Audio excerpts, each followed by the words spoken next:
আজকে যে কেকের ডেকোরেশনটা তোমাদের সাথে শেয়ার করতে চলেছি সেটা সত্যিই ইউনিক। কারণ এই ডেকোরেশনটা এতদিনে আমি কোনোদিনও বানাইনি, আজকে প্রথমবার বানাচ্ছি। চলো আগে কেকটা বানিয়ে নেওয়া যাক, মানে কেকের স্পঞ্জটা। তো তার জন্য আমি এখানে ট্রপল লাইটের 1 কাপ প্রিমিক্স নিয়েছি, 2 চামচ এখানে কোকো পাউডার অ্যাড করেছি।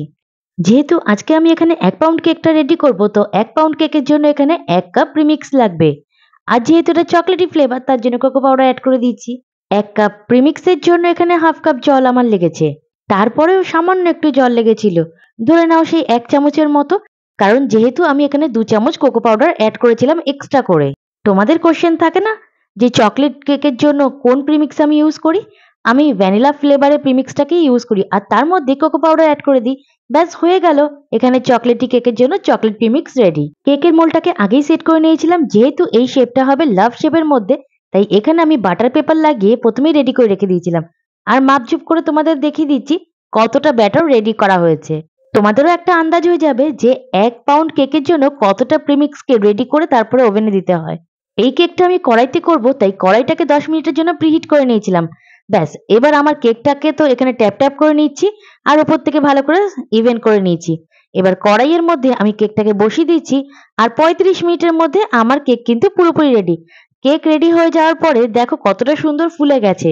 তারপরেও আমরা একটা ক্লিন টুথপিক নেব আর ভালো করে দেখে নেব যে ভেতরটা কাঁচা আছে নাকি। না, আমার কেক একদম রেডি আর এটাকে আমি ভালো করে ঠান্ডা করে নিয়েছি। গরম অবস্থায় কোনো সময় কেক কাটতে যাবে না, তাহলে কিন্তু কেকটা ভেঙে চলে যাবে, বেঁকা তারা কাটা হবে। তাই ভালো করে কেকটাকে ঠান্ডা করে তারপরে ডেকোরেশন করা উচিত। দেখো এখন কেকটাকে আমি স্লাইস করব আর 3টে ভাগে ভাগ করে নেব। আর কত সুন্দর ভেতরটা স্পঞ্জটা রেডি হয়েছে। প্রপার ভাবে তুমি প্রিমিক্স দিয়ে কেক বানাও না, তাতেও কিন্তু সুন্দর স্পঞ্জটা রেডি হয়। কিন্তু মেজারমেন্টটা সবসময় মাথায় রাখতে হবে, গন্ডগোল হলে সবকিছুতেই হতে পারে। অনেকেই বলে আমাদের কেকটা বের করার পরে প্যাচ প্যাচ করে। কারণ কি জানো তো, তোমরা গরম কেকটাকে ভালো করে ঠান্ডাই করতে দাও না, বা ওটাকে ঢেকে রেখে দাও, তাই কেকটা যখন ভেতর থেকে বাষ্পটা বেরোতেই পারে না, তারপরে কিন্তু ওটা ঘেমে যায়। শুধু একবার কেকের জালিগুলো দেখো কতটা সুন্দর এসেছে। আমার কিন্তু ক্রিমটাকে বিট করে নেওয়া হয়ে গেছে, এবার ডেকোরেশনটাকে শুরু করব। তো প্রথমেই আমি আমার কেক বোর্ডের মধ্যে কিছুটা ক্রিম লাগিয়ে নিয়েছি আর তারপরে এক এক করে সব কেকের লেয়ারগুলোকে সেট করে নেব। স্পঞ্জটা তো হলো চকলেটি ফ্লেভারের, কিন্তু ভেতরে দেবো আমি হোয়াইট চকলেট ফ্লেভার। আর কেকের ওপর ডেকোরেশনটা সেটাও আস্তে আস্তে তোমরা দেখতে পারবে যে কি করলাম। তো আমি ভালো করে এখানে সুগার সিরাপ দিয়ে সোক করে নিয়েছি কেকের স্পঞ্জটাকে। আর এখানে অল্প একটু ক্রিম নিয়ে ভালো করে চারিদিকটা ছড়িয়ে দিতে হবে এরকম প্যালেট নাইফ দিয়ে। ভেতরে ফিনিশিং যত ভালো আসবে, কেকটা কাটার পরে দেখতেও ততটা সুন্দর লাগবে। বিশ্বাস হচ্ছে না? ঠিক আছে, কেকটা বানানোর পরে আমি তোমাদেরকে কেটে দেখাবো ভেতরে লেয়ারটা কতটা সুন্দর লাগছে দেখতে। আর দেখো আমি এখানে চকলেট ট্রাফেলটা দিয়ে দিচ্ছি, ডার্ক না হোয়াইট চকলেট ট্রাফেল। কারণ তোমাদেরকে আমি তখনই বললাম আমি কেকের ভেতরে ফিলিংটা করব হোয়াইট চকলেট দিয়ে। চকলেট ট্রাফেলের মধ্যেও কিন্তু অনেক রকম ভাগযোগ থাকে। কোনো একদিন চকলেট ট্রাফেল নিয়ে তোমাদের সাথে ভিডিও শেয়ার করব যে কোন ট্রাফেলটা কোথায় ইউজ করতে হয়।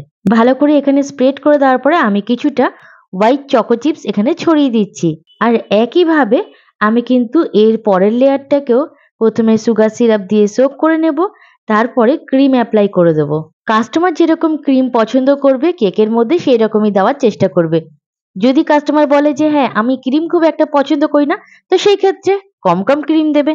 যদি কাস্টমারের ক্রিম নিয়ে কোনো রকম আপত্তি না থাকে, তাহলে যতটুকু দরকার ততটুকুই দেবে। আমি যেরকম এখানে প্যালেট নাইফ দিয়ে এখানে সেট করছি, তোমরা চাইলে যারা বিগিনার্স আছো তারা কিন্তু পাইপিং ব্যাগের মধ্যে ক্রিমটাকে নিয়ে তারপরে ডেকোরেশনটাকে কমপ্লিট করতে পারো, তাতেও তোমাদের অনেক সুবিধা হবে। সেকেন্ড লেয়ারের মধ্যেও কিন্তু আমি ভর্তি করে হোয়াইট চকলেট ট্রাফেলটা দিয়ে নিলাম। আমার ভিডিওগুলো তোমাদের যদি মন ছুঁয়ে যায় বা আমার হাতের কাজ তোমাদের যদি খুব ভালো লাগে, অবশ্যই আমার ফেসবুক পেজটাকে ফলো করে দিও। কারণ তোমাদের সাপোর্ট, তোমাদের ভালোবাসা ছাড়া আমি এগোতে পারবো না। আর এই ভিডিওটাই ইউটিউবের মাধ্যমে পেয়ে গেলে পরে লাইক শেয়ার সাবস্ক্রাইব কমেন্ট করে জানাতে ভুলবে না আমার কাজগুলো তোমাদের কতটা ভালো লাগে। কেক সংক্রান্ত কোনো রকম কোশ্চেন থাকলে অবশ্যই তোমরা আমাকে ইউটিউবে, ফেসবুকে বা ইনস্টাগ্রামে ডিএম করতে পারো বা কমেন্ট করতে পারো। আমি চেষ্টা করব তোমাদের সবগুলো প্রশ্নের উত্তর দেওয়ার।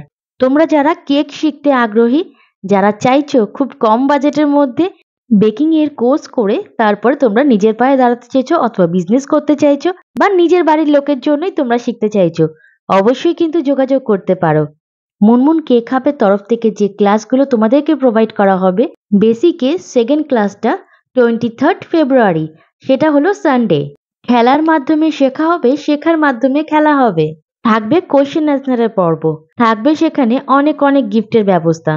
ক্লাসে যা শেখানো হবে সেইগুলোর ওপরেই হবে কোশ্চেন অ্যান্সার, আর তার উত্তর দিতে পারলে সঠিকভাবে পেয়ে যাবে আকর্ষণীয় পুরস্কার। ক্লাসের শেষে তোমরা কিন্তু তোমাদের সার্টিফিকেটও হাতে পেয়ে যাবে। কেকের ক্র্যাম কোটিং তো কমপ্লিট হয়ে গেছে, এবার কিছুক্ষণের জন্য এটাকে ফ্রিজে আমি সেট করতে দেবো। মিনিমাম একটা কেকে ক্র্যাম কোটিং করার পরে ৮ ঘন্টা থেকে ৪০ মিনিট সেটা যদি ফ্রিজে একটু সেট করে নেওয়া হয় তাহলে ক্রিমটা ভালো মতো সেট হয়ে যায়, আর তারপরেই তার উপরে ফাইনাল ডেকোরেশনটা করলে পরে খুব ভালো মতো ফিনিশিংটা আসে। এবার অনেক সময় হয় কি আমাদের আর্জেন্ট অর্ডার যখন থাকে তখন এত নিয়মাবলী আর পেরে ওঠা হয় না। সব থেকে বেশি অর্ডার হয় রাউন্ড কেকগুলো, আর যেগুলোতে হাতও তাড়াতাড়ি সেট হয়ে যায়। লাভ শেপের যখন এই কেকের অর্ডারগুলো আসে এগুলো করতে একটু টাইম লাগে, কারণ এটা ফিনিশিং এর জন্য। আমার কিন্তু ক্রাম কোটিং করার পরে ফ্রিজে কিছুক্ষণ রেখে সেট করে নিয়েছিলাম, এবার ফাইনাল ডেকোরেশনটা শুরু করে দিয়েছি। একটা পাইপিং ব্যাগের মধ্যে আমি কিছুটা হোয়াইট কালারের ক্রিম নিয়ে নিয়েছি, নর্মালি যেটা আমাদের ভ্যানিলা ক্রিম পাওয়া যায় সেটাকেই। তো সেটাকে দিয়ে আমি ভালো করে আগে কভার করে নিচ্ছি, আর এর উপরেই আমি কেকের ডেকোরেশনটা করব। সত্যি কথা বলতে এই কাস্টমার যখন আমাকে কেকের অর্ডারটা করেছিল সেটার মধ্যে ছিল ব্ল্যাক অ্যান্ড রেড কম্বিনেশন। আমি তাকে বলেছিলাম এত কালার খাওয়াটা একদমই ঠিক না, আমি তোকে যেটা করে দিচ্ছি তুই দেখ ভালোই লাগবে। তো আমি এখানে কোনো কালার ইউজ করিনি, আমি শুধু ডার্ক চকলেট আর হোয়াইট চকলেট দিয়ে কেকটাকে কভার করেছি, আর তাতেই কিন্তু কেকটা একদম ইউনিক টাইপের হয়ে গেছে।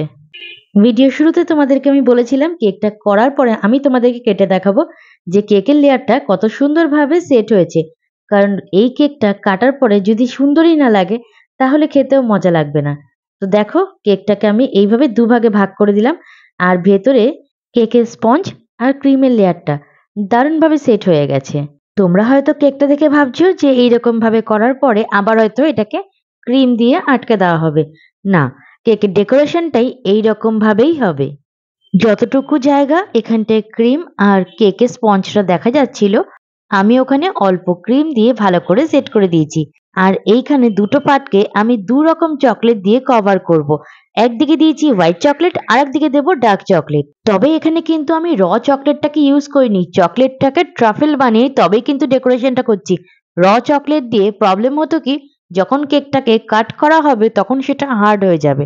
চকলেট ট্রাফেল বানিয়ে যদি ডেকোরেশন করা হয় কোনো কেকের ওপরে তখন সেটা খেতেও খুব টেস্টি লাগে আর কাট করতেও খুব সুবিধা হয়।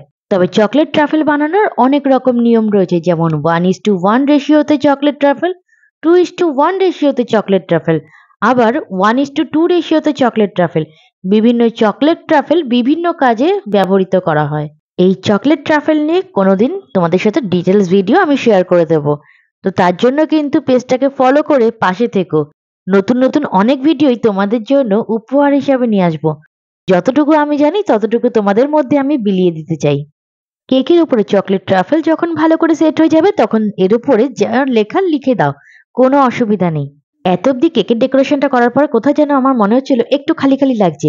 যে গোল্ডেন কালারটা দিয়ে আমি কেকের উপরে এখানে লিখেছিলাম সেই গোল্ডেন কালারটা দিয়ে ডার্ক চকলেটের সাইডটাতে একটুখানি ডেকোরেশন করে দিলাম, আর আর্টিফিশিয়াল একটু গোল্ডেন আর ব্ল্যাক কালারের বল এই কেকের মধ্যে লাগিয়ে দিলাম। তারপরে দেখো কেকের লুকটা কিন্তু অনেকটাই খুলে এসেছে, তারপরেও একটু ফাঁকা লাগছিল। আর কি করলাম, এই হোয়াইট কালারের পোর্শনের মধ্যে এডিবল যে গোল্ডেন ফয়েল পাওয়া যায় সেগুলো এখানে অ্যাড করে দিচ্ছি। নর্মালি এগুলো দেখবে তোমরা অনেক মিষ্টির দোকানে মিষ্টির মধ্যে থাকে, আর এখন এগুলো কেকের মধ্যেও ইউজ হয়, আর এগুলো কিন্তু একদমই এডিবল, তার জন্য কোনো চাপ নেই, কোনো ভয় নেই। এখন কেকের ডেকোরেশনটা আমার সম্পূর্ণরূপে কমপ্লিট হয়ে গেছে। এবার তোমরাই কমেন্ট করে জানিও এই ডেকোরেশনটা তোমাদের কতটা ভালো লাগলো, তোমাদের কতটা মন ছুঁয়ে গেল।